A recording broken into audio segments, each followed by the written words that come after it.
Hi friends, आं दिनै बे भिडियोनि गेजेरजों मोनथाम मबाइलनि सोमोनांथाव आदबनि बागै खोन्थागोन। जोबथा आदबखौ नायलांथार। जुदि नों बेखौ सोलोङोब्ला जोबोद गिदिर खामानि मावनो हागोन आरो बेखौ खालामनायनि उनाव नों जोबोद गोजोननाय मोनगोन।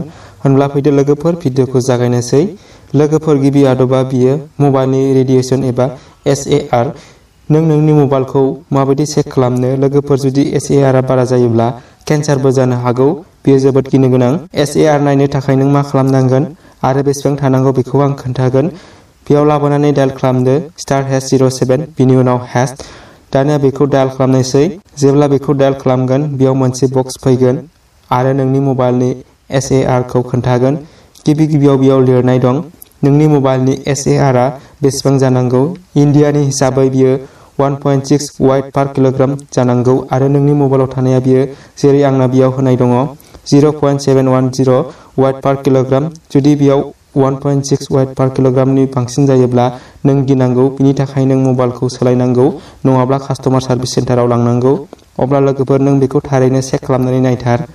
नैथि आदबा क्रमनि मोनसे थाखोमानाय फिचार्स। अब्ला नैथि आदबखौ जागायनोसै।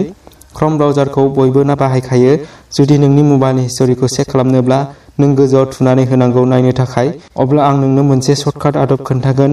नों गावनि मबाइलनि बेक बाटनखौ दसे समनि थाखाय सेरहाब्लानो नोंनि हिस्ट'रिया ओंखारगोन। बेजों लोगोसे नों बेयाव सोमोनांथाव फिचार्सबो मोनफागोन।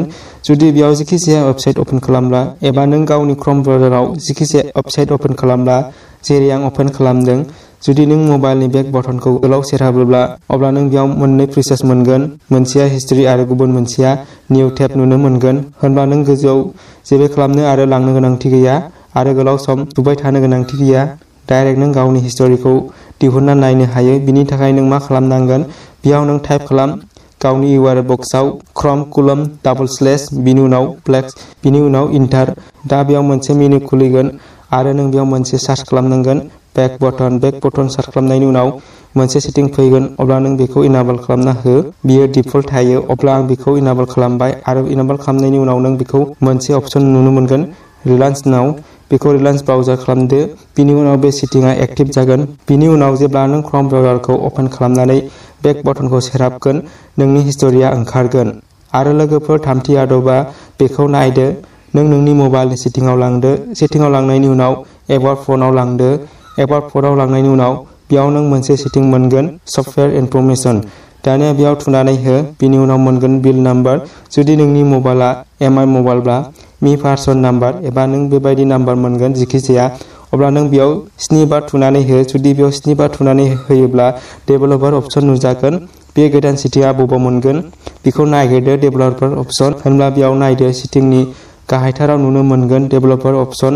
होनब्ला डेभेलपार अपसनखौ अन खालामदो। बिनि उनाव गाहायथिं बोख्लायबो आरो नों बेयाव नागिरदो जायखौ नों ड्रयिंनि अपसनाव नुनो मोनगोन। अब्ला नों बेयाव मोनगोन श' स्क्रिन आपडेट। जुदि लोगोफोर बे सेटिंखौ अन खालामब्ला बेजों नोंनि लोगोफोरखौ फाग्ला बाहायनो हागोन आरो ओरैनो थगायनो हागोन।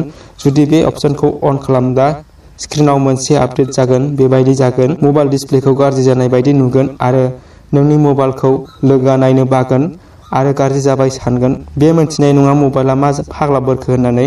अब्ला नों बेखौ बन्द खालामनोबो हायो। जेरै नों बेखौ अपेन खालामदों बेबायदिनो आरोबाव डेभेलपार अपसनाव लांनानै अब्ला बेखौ अफ खालामना होदो। बे सेटिंजों नों लोगोफोरखौ ओरैनो थगायनो हागोन आरो शक जाहोनो हागोन आरो बयबो सानगोन मबाइलआ गाज्रि जाबाय होननानै दखानाव फाहामनो लांनो थिनगोन। अब्ला लोगोफोर, बेयो सोमोनांथावना। अब्ला आं आसा खालामो नों बे भिडियोखौ मोजां मोनबाय होननानै। मोजां मोनदोंब्ला लाइक खालाम आरो अननानै शेयार खालाम। एसेनोसै लोगोफोर, गोजोन्थों।